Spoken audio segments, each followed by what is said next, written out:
Das Allerschlimmste, was ich mir vorstellen kann, wäre, dass ich irgendwann auf dem Sterbebett lieg und ich weiß nicht, warum ich überhaupt gelebt habe.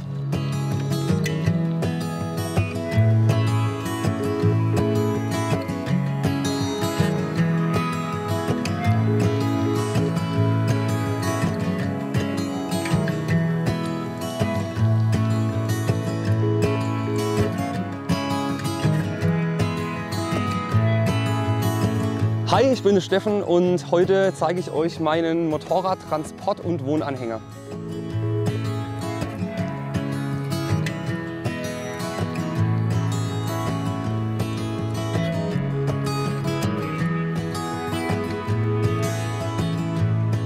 Mein Hobby ist, Motorradumbauten zu machen und ich habe letztes Jahr ein Motorrad fertig umgebaut, so ein Oldschool-Bobber, und bin mit dem in die Berge gefahren. Ich wollte so eine Österreich-Schweiz-Italien-Tour machen und habe dann gemerkt, dass also auch im stattlichen Alter von 31 man nicht mehr so lange auf dem Motorrad sitzen kann und der Sitz ist wirklich bretthart.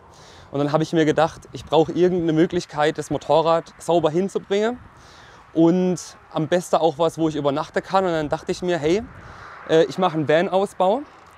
Aber aufgrund dessen, dass es ja momentan wirklich ein großer Trend ist, das ganze Thema, waren die alle so unfassbar teuer, dass ich mir gedacht habe, dann baue ich einfach einer selber.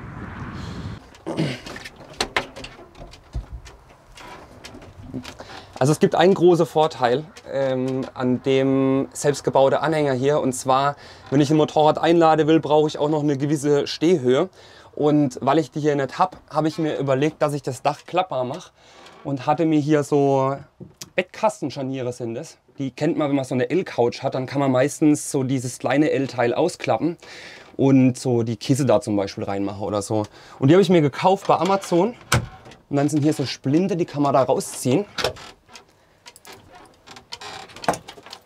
Da hängt noch allerlei anderes dran. So, und dann, jetzt müssen wir aber noch mal kurz raus. Ah, Moment, die Teile noch auf. Sorry. Ganz vergessen. So, und dann muss man noch mal kurz raus, weil die Stabilität kommt durchs Dach. Und wenn man das dann noch mal zumacht, das oberste Einhänge, dann kann man das Dach nämlich aufklappen. Ist tatsächlich relativ günstig, den Hänger hatte ich schon und ist der günstigste Billo-Baumarkt-Anhänger, den es überhaupt gibt. Das ist der klassische 750er Anhänger, den gibt es beim Hornbach und überall. Und der war vom Globus-Baumarkt, weil, also wenn man sowas machen will, muss man ein bisschen die Augen aufhalten. Die gibt es nämlich einmal im Jahr, haben die so ein Angebot. Und ich glaube, ich habe für den Hänger, weil er neu war mit 3 Jahren TÜV, ich glaube 360 oder 380 € bezahlt. Und das ist ja faktisch gar nichts. Also wenn man mal überlegt, was so ein guter Hänger kostet. Und für das Ganze, also wirklich auch schon mit Ausstattung, mit Heizung und allem, knapp über 1000 €. Aber nicht mehr. Und wahrscheinlich nicht jeder da draußen, der vielleicht sagt, ich finde sowas voll geil und will sowas bauen, braucht ein Klappdach, weil er vielleicht kein Motorrad da drin transportieren will. Und dann würde ich das Dach fest installieren, wenn ich sowas nochmal machen würde. Und kein Motorrad bräuchte und einfach eine Tür rein und ein Fenster. Und dann kann man das auch noch deutlich günstiger hinbekommen. Definitiv. Also wenn man da die Augen ein bisschen aufhält und kriegt vielleicht auch diese 3-Schicht-Fichtplatte mal von der Baustelle, ich habe leider nichts gefunden, dann kann man das schon deutlich günstiger auch bauen. Also ich denke, mit 800 € kommt man bestimmt hin. Damit der Camper auch ohne Auto stehen kann, habe ich vorne so ein Rad. Das kann man nach unten machen. Und für hinten gibt es dann so Stütze und der stand eigentlich auch immer gut. Also ich würde mich jetzt nicht unbedingt an eine Bergstraße stellen. Allerdings ist es auch cool, weil die haben so Löcher hier und da kann man auf einer Wiese zum Beispiel auch einfach einen Hering reinmachen. Dann haut der dir nicht ab. Genau, machen wir die mal hin, würde ich sagen. Also ich habe das so gemacht, dass ich das auch direkt mit dem Aufbau verbunden habe. Weil die Idee eigentlich so war, dass wenn die Stütze dran sind und ich möchte das mal abladen, dass ich dann quasi hergehe und mache hinter die Stütze, kipp den Hänger dann quasi um und dann reicht es, wenn vorne 2 Leute halten und ein dritter zieht den Hänger raus. Und dann kann man den Aufbau langsam zum Boden lassen. Ich habe es noch nie getestet, aber es müsste in der Theorie funktionieren. Das sind auch ganz normale Anhängerstützer aus dem Anhängerzubehör. Das ist also jetzt in dem Sinne nichts Besonderes. Ich habe 12 Jahre in der Bank gearbeitet. Ich habe dort die Ausbildung gemacht und also 3 Jahre Ausbildung, dann noch 9 Jahre da gearbeitet. Und muss aber oder habe festgestellt irgendwann dazwischen, dass das ganze Vertriebsthema beispielsweise, das ist gar nicht so meins, irgendwie Sache zu verkaufen, auch wenn ich es wahrscheinlich gut kann. Aber es gibt da einen echt tollen Spruch, dann hat mir mal irgendjemand gesagt, ich will was tun, was ich liebe und nicht irgendwas, was ich rein zufällig gut kann. Also bloß, weil ich vielleicht mich selber und dann vielleicht auch irgendwelche Produkte gut verkaufen kann, möchte ich das dann nicht machen. Ich habe aber trotzdem schon seit Jahren in mir so den Traum mal zu sagen, ich möchte mal raus. Weil mir ist mal eine Sache bewusst geworden, das ist jetzt auch tatsächlich kein Kalenderspruch, aber wenn man mal überlegt, man wird geboren und die Eltern sagen einem, was man zu tun hat. Man geht in den Kindergarten, dann sagen noch zusätzlich die Kindergärtner, was man zu tun hat und in die Schule die Lehrer. Und danach fängt man an zu arbeiten. Und dann sagt der Chef einem, bis man in die Rente geht, quasi, was man tut. Ne? Außer man ist meinetwegen selbstständig. Das heißt, es ist ganz blöd, aber im Prinzip ist man doch nie wirklich mal frei. Also wann ist man wirklich mal, dass man sagt, ich mache jetzt mal wirklich nur das, was ich will. So, ich mache jetzt einfach, ich stehe morgen auf und der Tag fängt an und ich kann mir jetzt überlegen, was will ich heute machen und nicht, was muss ich vielleicht machen. Ich habe schon immer gedacht, da muss mehr sein. Das kann nicht alles sein, dass man einfach arbeitet, bis man in die Rente geht und irgendwann hat man mal Kinder und dann ist es vorbei. Das kann ich einfach nicht. Ich habe auch eine Küche verbaut hier. Und zwar ist einfach so ein ganz, ganz günstiger Gasherd von eBay. Und die haben so kleine Kartusche. Da habe ich mich auch mal bevorratet für die nächsten 100 Jahre gefühlt. Ganz normales Butangas, die klemmt man dann hier ein. Und ich dachte mir, dass es halt witzig ist, weil man hat hier eine Klappe. Ich sitze eigentlich mehr auf dem Boden als jetzt wirklich auf der Couch tatsächlich. Und wenn man sich dann da gemütlich an den Rand setzt, kann man da hinten dran noch kochen. Ist eigentlich ganz cool. Witzigerweise fällt mir gerade ein, dass es so ein Restbrett war vom Hornbach. Also ich habe mir diese Schuhkipper da gekauft, um alles reinzumachen. Und dann habe ich durch Zufall an demselben Tag beim Hornbach dieses Brett da gefunden. Für 1 Euro. Dann habe ich es direkt mitgenommen. Fand ich richtig cool. Ich habe durch Zufall bei meiner Schwester die Schuhkipper hier gesehen und war echt ein krasser Zufall, weil die genauso tief sind wie diese Wand, die ich hier rausgebaut habe. Und ich hatte auch denselben Zufall auf der anderen Seite mit den Koffermatratzen. Also irgendwie hat sich wirklich nur durch Zufall das alles so gefügt, dass ich hier alles einbauen konnte. Und ich wollte am Anfang was selber bauen und da habe ich mir gedacht, ich gucke mal auf eBay Kleinanzeige, ob ich so Dinger finde. Ich habe, glaube ich, für die beide dann zusammen 15 Euro bezahlt, was ja echt völlig in Ordnung ist. Dann habe ich die nochmal gekürzt, weil die waren zu groß. Das hätte sonst hier mit dem Scharnier, hätte sich das nicht ganz vertragen. Aber ist eigentlich völlig in Ordnung. Dann habe ich mir einfach noch so ganz billige Riegel da gekauft. Und da ist so alles drin, was man so braucht. Also ich habe ja zum Beispiel auch hier das Kochzubehör drin. Also hier ist zum Beispiel so ein, was übrigens sehr empfehlenswert ist von Casual dieses Set. Also wenn sowas mal irgendwie jemand was sucht noch, das soll jetzt keine Schleichwerbung sein, aber da hat wirklich jemand sich was dabei gedacht. Weil in dem Set ist wirklich alles dabei. Also da oben ist eine Pfanne, da ist ein Topf, da sind 2 Teller drin, Besteck für 2 Personen und 2 so Becher noch. Also da ist wirklich alles drin und das Gummiteil, das das alles am Schluss zusammenhält, da kann man auch den heißen Topf dann draufstellen, dass man da nichts irgendwie verbrennt oder so. Also das ist echt ein ziemlich cooles Set. So, oh komm. Tatsächlich habe ich, als ich das hier aufgebaut habe, gemerkt, dass es hier an 2 Schubladen klemmt. Und dann dachte ich am Anfang, ich muss irgendwas machen, dass die wieder richtig funktionieren. Und habe dann aber witzigerweise in deine Videos gesehen, dass jeder, der einen Camper-Umbau hat, hat diese eine Schublade, die klemmt. Und da habe ich gesagt, nee, dann lasse ich's. Dann will ich auch eine Schublade, die klemmt. Und das ist in dem Fall tatsächlich die hier.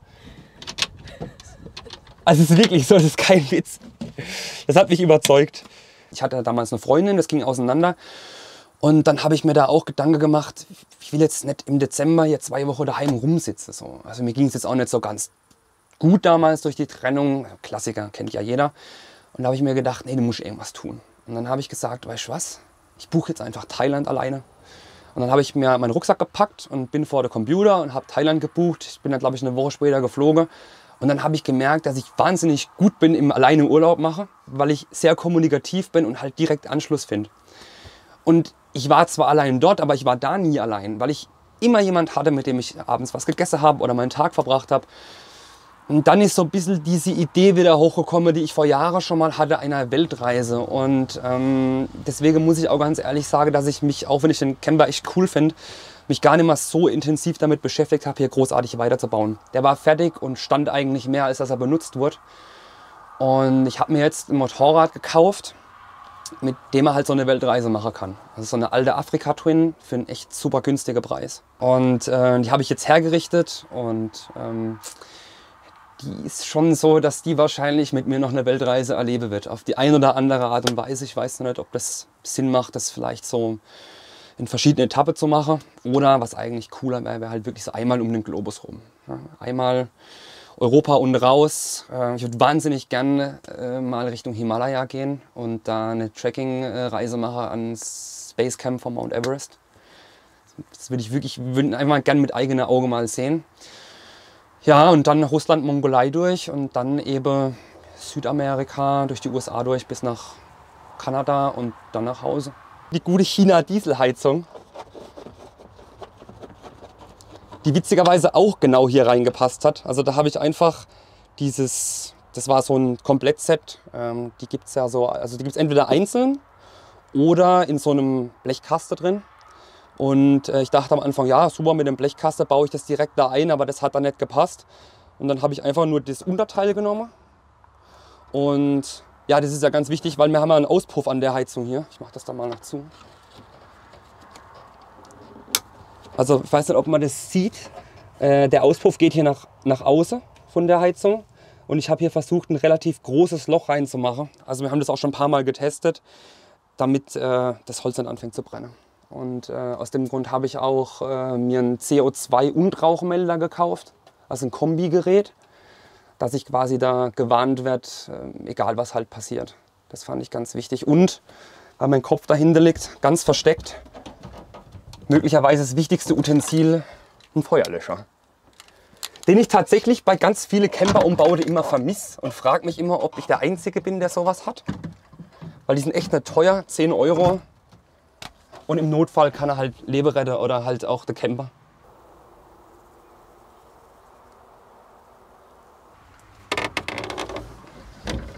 Also das ist alles so ein bisschen modular aufgebaut. Man kann quasi diese beiden Teile, das ist genauso dasselbe wie hier, die kann man auch wegmachen und austauschen.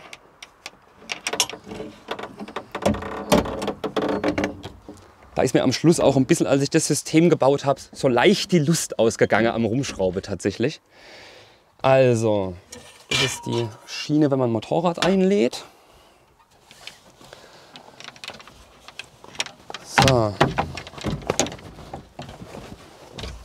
So.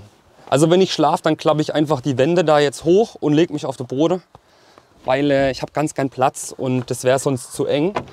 Und ansonsten habe ich quasi hier zwei Sessel, die ich jetzt wieder falsch rum hingelegt habe. Ist nämlich genauso ausgemessen, dass quasi der Knick von der Koffermatratze, dass der hier so reingeht. Genau, das kann man dann auch wegmachen hier. Und hinten ist dasselbe. Ja, also man sieht, es hebt. Und was man auch machen kann, das ist eigentlich ziemlich cool. Da merkt man natürlich, es fehlt ein bisschen an Platz, wenn man hier viel drin hat. Aber man kann quasi dann das Modul hier nehmen. Ich habe alles mit so Aushängescharniere gemacht und hängt das dann hier ein.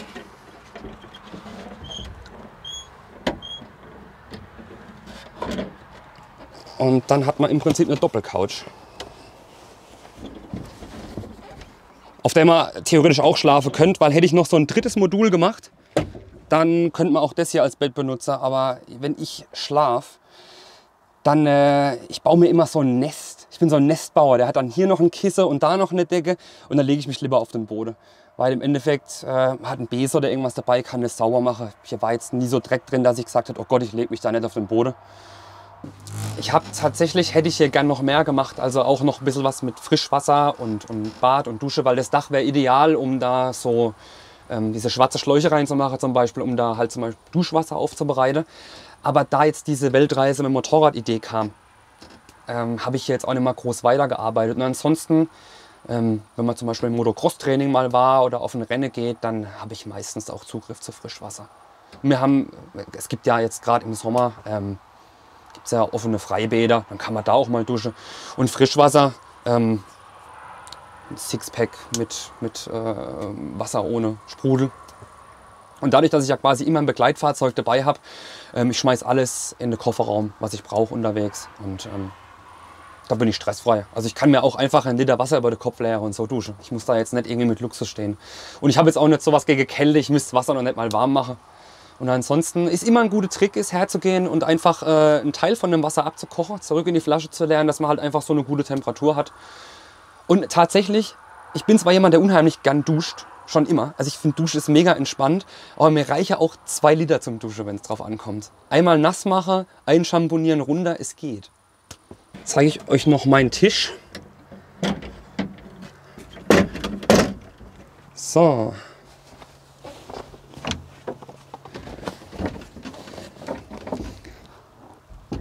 Da habe ich mich ein bisschen vermessen bei dem Tisch, muss ich ganz ehrlich sagen. Deswegen hat er in dem Camper noch keine Befestigung, aber zumindest tut er das, was er soll. Also auch hier sind Aushängescharniere. Das habe ich wirklich alles nur mit den Dinger gelöst.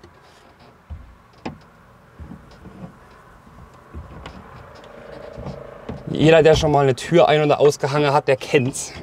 So, und dann gibt es auch so Klappbeine. Wobei er ehrlich gesagt ein bisschen hoch ist. Dann sollte ich vielleicht noch mal ein bisschen nach unten machen.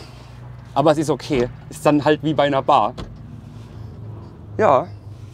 Und dann sitzt man in seinem Anhänger und wohnt da drin quasi. Es gibt 2 Punkte, dass du irgendwann ein eigenes Leben hast. Das eine ist irgendwann das Ausziehen und eine eigene Familie zu gründen. Aber das andere eigene Leben haben ist doch mal, dass du dir selber erlaubst, dir die Freiheit zu nehmen, das zu tun, was du willst. Weißt du, was ich meine? Darum geht es doch im Prinzip. Dass du sagst, auch wenn andere damit jetzt nicht d'accord sind, ich mache es trotzdem, weil ich will es doch. Mir wäre schon mal ganz wichtig, mal rauszufinden, wer bin ich eigentlich selber. Weil wer nimmt sich denn wirklich mit Arbeit und allem unter der Woche mal Zeit, sich hinzusetzen und in sich selber mal reinzuhören und sich zu überlegen, was erwarte ich mir denn vom Leben? Ich bin jetzt 31 Jahre alt, ich habe mir noch nie wirklich Gedanken darüber gemacht, möchte ich eines Tages Kinder oder nicht. Momentan ist es für mich nicht vorstellbar. Dafür mache ich viel zu gern andere Sachen und aber das sind alles so Punkte, ich möchte einfach rausfinden, was will ich wirklich und will ich es auch wirklich. Weil nicht nur dieses, ich lasse mich in irgendeine gesellschaftliche Konvention reindrücken. So, ich brauche jetzt ein Kind, weil mein Nachbar hat jetzt auch ein Kind. Ich brauche jetzt ein neues Auto und einen Pool, weil der hat es auch. Sondern ich möchte ja das machen, was ich wirklich will. So.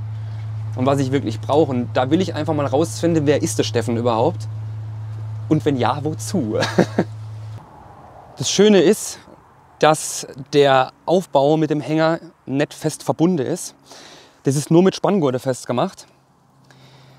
Und der große Vorteil dadurch ist, dass man hier keinen TÜV braucht. Das heißt, im Prinzip kann man sich so einen Aufbau einfach da drauf machen in jeder Größe. Man muss halt einfach nur gucken, was wichtig ist, dass man halt die Maße einhält, weil, das weiß ich jetzt nicht auswendig, aber das darf nur eine gewisse Länge vorne, hinten rausragen oder eben auch zur Seite. Und wenn man die Maße einhält, dann ist es einfach Ladung. Und im Prinzip ist es tatsächlich auch so, wir haben das schon mal getestet, wenn ich die Spanngurte jetzt abmache und man im Endeffekt an der Ecke das nach oben nimmt, dann können 4 Leute den Aufbau auch einfach runterheben. Was ich auch demnächst machen muss, weil ich habe nämlich vorhin gesehen, dass der TÜV vom Hänger überfällig ist. Er ist im Mai abgelaufen. Man muss sich manchmal einfach im Leben von Ballast verabschieden und das machen, was einem wirklich gut tut und was man tun will. So nicht, wo schiebe mich irgendwelche Freunde vielleicht rein, in welche gesellschaftliche Konvention lasse ich mich drücke. Einfach mal aufs Herz hören und sage, ich will das aber machen. Und ich sage doch auch immer so viele Menschen, ja, aber ich habe das Geld nicht und hätte ich das Geld, würde ich es machen. Das hat mit Geld überhaupt nichts zu tun. Man kann auch ohne Geld sowas machen. Wenn man einfach sagt, okay, einfach mal daheim gehen, an den Schrank, mal alles rausschmeißen, verkaufen, was ich nicht brauche, mal minimal lebe für ein Jahr sparen, minimal lebe und dann low budget los. Ich habe einen Camper gebaut für 1.000 €. Das hat vorher auch keiner gesagt, dass das klappen kann. Einfach sich verabschiede von weltlichem Ballast. Und das ist egal, ob das Menschen sind, Freunde, die einem vielleicht nicht mehr gut tun. Man muss auch mal seinen Freundeskreis ausmisten. Oder auch mal verabschiede von irgendwelchen Gegenständen, weil Besitz verpflichtet. Das sage ich wirklich immer, Besitz verpflichtet. Je mehr Gelumpe ich daheim habe, ich muss mich doch auch immer um alles kümmern. Ich habe einen Anhänger, ich habe ein Auto, das muss zum TÜV, da muss was repariert werden. Das ist alles Ballast. Wenn ich es könnte, wenn ich es jobmäßig gehen würde, hätte ich kein Auto. Dann hätte ich ein Motorrad, das würde mir reichen. So, aber das geht halt nicht. Und das sind alles Sachen, verabschiedet euch von allem Ballast, der irgendwie nicht mehr zum Leben passt. Das ist egal, was es ist. Und dann hin zu dem, was das Herz sagt, das will ich. Das sagt mein Innerstes, ich möchte das tun und dann tut es auch. Und man ist auch für nichts zu alt.